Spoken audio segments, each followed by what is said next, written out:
It'll soon be a month since the DLC's release date, and as more and more players spend more time with it, less and less there will be to find in regards to its lore.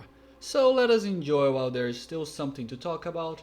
So here are 5-ish more Shadows of the Erdtree lore discoveries for you. Starting off, I know without a shadow of a doubt that you have already encountered these pests. The Gravebirds are an enemy type introduced in the Lands of Shadow, whose purpose are to guard the spirit graves found throughout the land.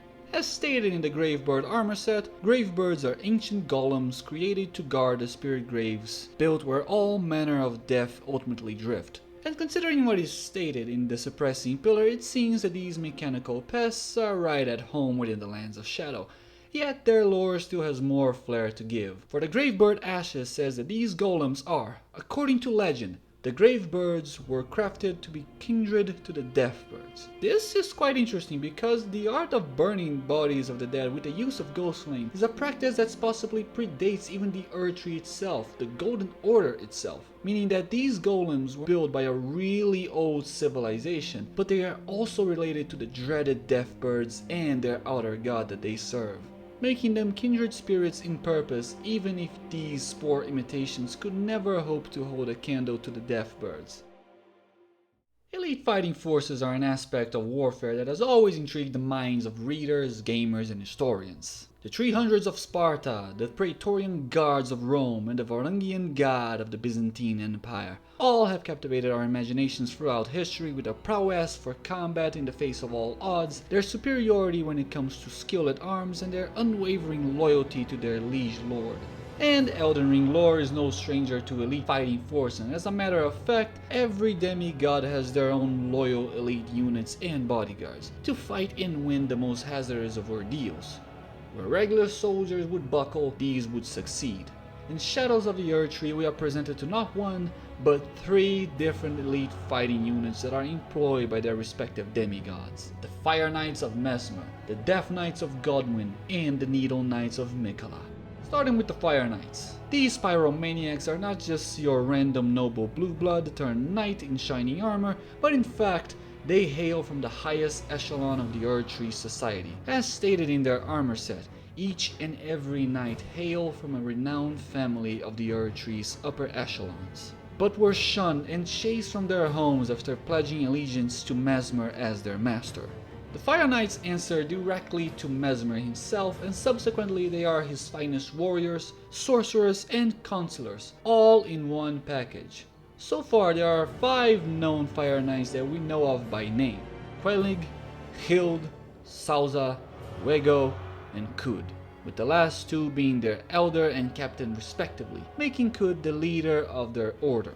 Now for the Death Knights. These are the personal bodyguards to Godwyn the Golden himself, or at the very least they used to be. Now these elite soldiers is skilled in the ancient dragon code incantations, quest to find a surrogate for their master's cadaver in preparation for the age of the Duskborn. Even after their master's death in the Night of the Black Knives, these noble knights never wavered in their commitment to their lord. Just like Fortisax, they sought to somehow save their master from the clutches of destined death. So loyal and distinguished were these knights that, according to the +3 variants of the Ember Medallions, these medallions of the largest variety were conferred to Godwyn's inner circle of distinguished golden knights. Also, through the medallions we know that at least 3 of these knights have ever existed, although we can only ascertain for 2 of them, for we never fight or find the 3rd one. Now, last but not least, the Needle Knights of Miquella. Like their liege lord, the Needle Knight seems to follow Miquella's footsteps when regarding their secrecy and lack of information, for very little is known about them as a group. But what little is known about them is told through 3 different items: the Lacerating and Retaliatory Cross-Tree Talismans, and Let Us armor. The former 2 states that long ago the Needle Knights were in service of Miquella, but now they are no more, save for one. The later one states, kindly Miquella fashioned us as his needles to quell all, to ward away all. How they operated as an order is impossible to discern with certainty as they are no more, but from their last surviving member, Leda, and her subsequent skills and fighting style, we can somewhat speculate that they were both warriors, spies, assassins, and even recruiters if need be. After all, she is the one that scouts us into going in the lands of shadow in order to follow in Miquella's footsteps and his ambitions. In short, they were inquisitors for Miquella's ambitions. It is also my belief that they were, like the Death Knights, very few in number considering their elite prowess as warriors and inquisitors. The nature of their work will likely not allow for great numbers of them if we consider how Leda acts as both an information broker and an assassin, but of course this is speculation on my part. But the reason I say this is because Miquella already has a fighting force that fits the niche of a standard military force, or at the very least, his sister has one that fills that niche for him. The Cleanrod Knights are an elite fighting force and they truly fight as a military unit. Although they are elite, they are composed of enough numbers in order to form a competent army, even though they require auxiliary forces in order to complement their numbers. Now, speaking of Inquisitors, the Horn-Sent Inquisitors are the elite of the Horn-Sent society. Being skillful masters of crucible magic, they were also quite cruel in their inquisitorial methods. They used some really cruel methods in order to prevent and quell any rebellion for their regime that goes against their regime. According to their incantations and weapons, they were known to use spiral barbs, sharp as an edge, as a form of torturous questioning. In fact, the Golden Arc incantation states, "The arcs resemble barbs, a known symbol of coercive questioning." And as an extra curiosity for you all, the Tower Inquisitors are the one who impaled Midra himself, and in doing so contained the spread of the Frenzy Flame, as well as preventing the rise of Midra as a Lord of Chaos. So yes, in that regard, we should probably thank the Inquisitors for their extreme methods.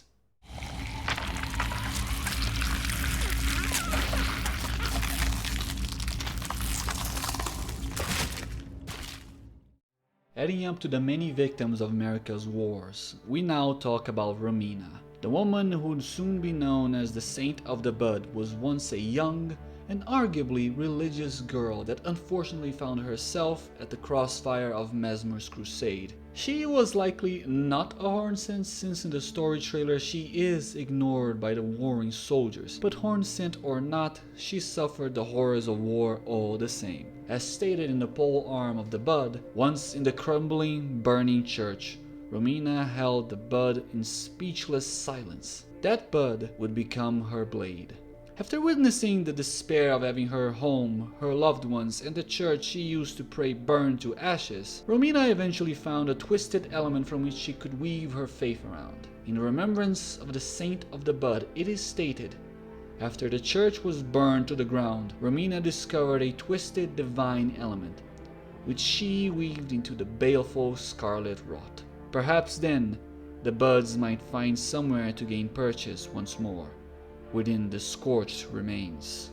If Romina ever came into contact with the elder god of rot, or if she just stumbled upon the element of rot is not clear, but her rise as Saint of the Bud attracted followers in the lesser kindred of rot. In the past Shred Spears, it says that the pests are abandoned servants, and it is for this reason that they found a mother in the Saint of the Bud. Although she faced despair at a young age, she, at the very least, would become a ray of hope for those that, like her, were abandoned to fate's cruel and cold hands. Romina is one of the many innocent victims of America's onslaught, but she proves that even if you start at the wrong side of fate, one could still end up in a position of power and worship, even if that wasn't what you truly wanted. It is unclear if Romina had any ambitions of power, but like I mentioned before, we can see how she at the very least found comfort in the divine element and cycle of rot and rebirth. Perhaps what she sought was to be reborn once again. Like I mentioned before in the beginning of the video, it's been nearly a month since the DLC has been released, And as time goes on, there will be less and less lore to discover of this amazing title that was produced by From Software. But hopefully there will still be much more for us to discuss when it comes to this amazing game and its lore. I also intend to discuss the future of From Software now that our Elden Ring's journeys is nearly at an end, and hopefully speculate correctly where it will lead us in their future games. What steps will they take? What type of games are they going to develop? Hopefully we can all discuss all of this in here in this channel, and hopefully you'll be there with me in order to figure it out what the future holds for us when it comes to From Software games.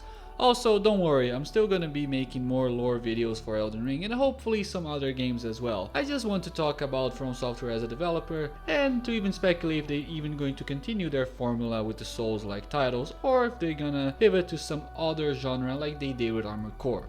This has been the Discount Rush, and I hope again that you guys have enjoyed the lore adventures that we have had in the Lands of Shadow so far. There's still more to come, and I'll see you all next time. Peace.